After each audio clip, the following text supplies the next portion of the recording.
Hello नमस्कार मेरे शेर और सैनियों, कैसे हो आप। एक बार फिर आपका स्वागत है आपके अपने YouTube channel career coaching classes में। जैसा कि माय डियर आप सबने थंबनेल पे देखा होगा, आज का जो अपना सेशन होने वाला है वो होने वाला है क्रॉस मल्टीप्लाई मेथड।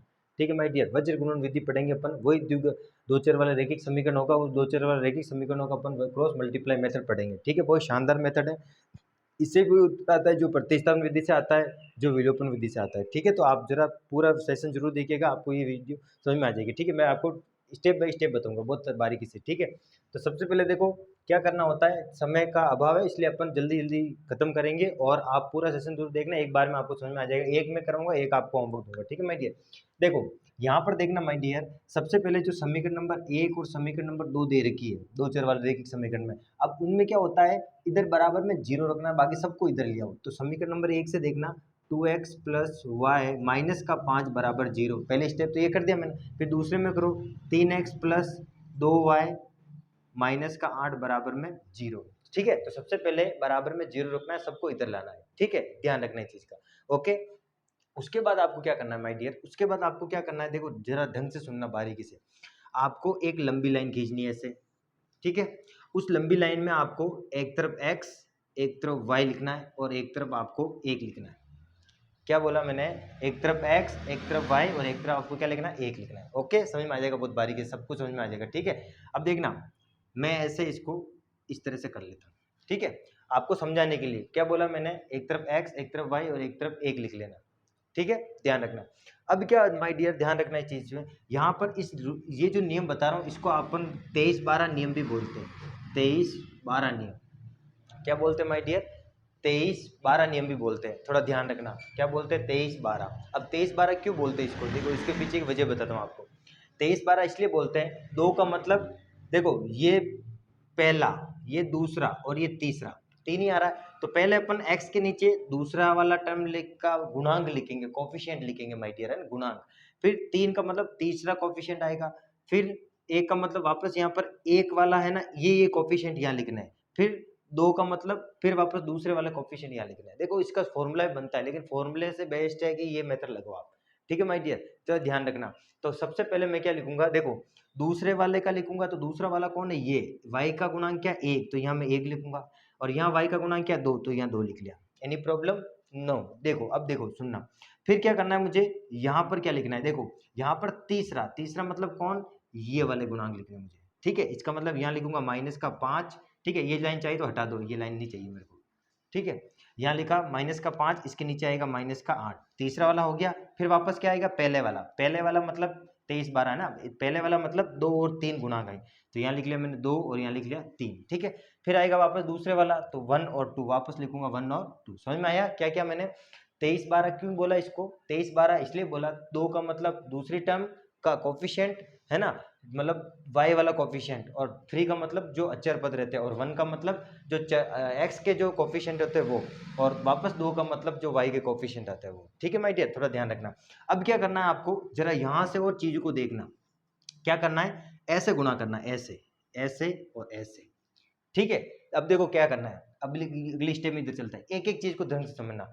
ठीक है, सबसे पहले मुझे क्या करना है, -8 का गुणा 1 से करना। अब देखो मुझे x लिखना है, ये x, अब y और 1, अब इनको अलग बराबर लगा दो बीच में, है ना, बीच में क्या लगा दो, बराबर लगा दो, और ऐसे लाइन खींच दो, अब सबके नीचे पड़ती है। ठीक है, अब देखो -8 का गुणा 1 से करेंगे तो -8 ही आएगा, है ना, मल्टीप्लाई करना है ऐसे ऐसे ऐसे। ठीक है, फिर -5 का गुणा 3 से करना, 5 तिया 15, तो यहाँ लिखना -15। ठीक है, फिर 2 का गुणा 2 से, क्या 2 दूनी 4। ओके, समझ में आया जहाँ तक सभी को। अब क्या करना है, इनके बीच में सब जगह माइनस माइनस माइनस लगाना है। अगला क्या करना है, देखो अब आपको ऐसे गुणा करना है, ऐसे। ठीक है, अब कैसे, ऐसे, अब कैसे, ऐसे, समझ रहे हो। अब 2 का गुणा 5 से करना है, 2 पंजे 10, लेकिन माइनस का आएगा, तो यहाँ लिखूंगा -10। थोड़ा ढंग से देखना है चीज को, फिर सुनना ढंग से। 8 का गुणा 2 से करूंगा, 8 दूनी 16, लेकिन माइनस का, तो ये माइनस का आएगा 16। ढंग से देखना, ठीक है। 3 एकम 3, तो यहाँ आएगा 3 का 3, कोई दिक्कत है ही नहीं, चिन्ह है ही नहीं इसलिए। अब देखो x बटा -8, माइनस माइनस क्या हो जाएगा, +10 बराबर y बटा -5, माइनस माइनस क्या हो, +16 बराबर, यह आ जाएगा 1/4 में से 3 गया तो यहाँ भी बचेगा 1। ठीक है, एनी प्रॉब्लम? नो। अब क्या करना है, देखो जो बचा वो लिखो x बट्टा, ठीक है, 10 में से 8 गया पीछे, कितना बचेगा 2, तो यहाँ मैंने लिखा 2 प्लस का ही बचेगा, ठीक है, बराबर यहाँ लिखा मैंने y, क्या लिखा y, और 16 में से 15 गया तो कितना बचेगा माय डियर, 1 बचेगा प्लस का, क्योंकि बड़ी संख्या प्लस का, बराबर में क्या चला 1 बट्टा 1, ठीक है। अब ये आएगी आपका, कुछ नहीं करना है माय डियर, मैं 2 स्टेप में तोड़ रहा हूँ इसको, x बट्टा 2 उसको एक बार इसके बराबर रख दो, और y बट्टा 1 इसको एक बार इसके बराबर रख दो। तो सबसे पहले मैंने x बट्टा 2 को किसके बराबर रखा, 1 बट्टा 1 के, तो यहाँ से x की वैल्यू आ जाएगी 2, आ जाएगी माय डियर, ठीक है। अब चाहे इसको विलोपन विधि से करो चाहे प्रतिस्थापन विधि से करो, यही उत्तर आएगा। एक बार y बट्टा 1 को मुझे रखना 1 बट्टा 1 के बराबर, ठीक है, यहाँ भी क्रॉस मल्टीप्लाई करो तो y का मान आ जाएगा 1, ये आ गया मेरा y का मान। तो x का मान 2 और y का मान 1 है ना, शानदार कॉन्सेप्ट। वापस समझा रहा हूँ, फर्स्ट ऑफ जो इक्वेशन दे रखी होती है उसमें सारे जो अचर होते हैं एक तरफ करो, बराबर में 0 को रखना है आपको, ठीक है, इधर ले आया सबको। अब क्या करना है, लंबी डंडी खींचनी है, x y और 1 लिखना है। अब लिखते ही 23 12 लिख लेना ऊपर, 23 12 2 का मतलब क्या होता है, दूसरी टर्म के कोफिशिएंट आपको यहाँ लिखने, गुणांक है ना, गुणांक। फिर 3 का मतलब तीसरा अचर पद है ना ये, इसके आपको गुणांक लिखने हैं एक के बाद एक, ठीक है। फिर तीसरा 1 है तो 1 के गुणांक आपको यहाँ लिखना है, और पहला है तो पहले के गुणांक यहाँ लिखना है। अब क्या करना है आपको, सुनना ढंग से, ऐसे गुणा करना है, सबसे पहले ऐसे ऐसे ऐसे, ठीक है। -8 का गुणा 1 से किया तो -8 आ गया, ठीक है। फिर 5 का 3 से किया, 5 3 15 तो ये माइनस का 15 आ गया। फिर 2 दूनी 4 तो ये 4 आ गया। फिर इन सब के बीच में माइनस माइनस माइनस लगा, ठीक है। फिर 5 दूनी 10, लेकिन माइनस का था इसलिए कोष्टक में लिखा माइनस का 10। फिर 8 दूनी 16 तो ये माइनस का था इसलिए माइनस का लिखा, 3 एकम 3, ये 3 आ गया, ठीक है। अब कुछ नहीं करना, बीच में बराबर लिखना, x y और 1 लिखा। अब x y और 1 बराबर बराबर चलने देना बीच, तीनों के बीच में, ठीक है। अब देखो 8 माइनस माइनस प्लस हो गया 10, ये माइनस माइनस प्लस 16 हो गया, 1 बटा 1 चल रहा है, 4 में से 3 गया तो 1।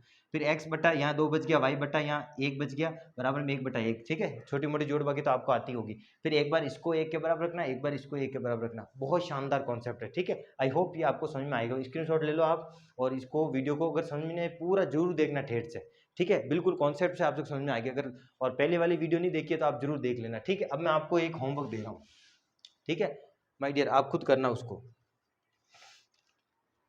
देखना माय डियर। 3x माइनस, और ये बहुत शानदार विधि है, 4 और ये है 9x माइनस 2y बराबर का 7, ये आपका HW है, ये आपका क्या है, HW है, ठीक है। इसको करना आप, ठीक है। बाकी ये वाला मैंने आपको करवाई दिया, ठीक है माय डियर। तो सेशन अच्छा लगे तो लाइक जरूर करना, सब्सक्राइब करना, शेयर करना, ठीक है माय डियर, और कमेंट जरूर करना कि आपको ये वीडियो कैसा लगा, ठीक है। इसी के साथ टेक केयर, जय हिंद।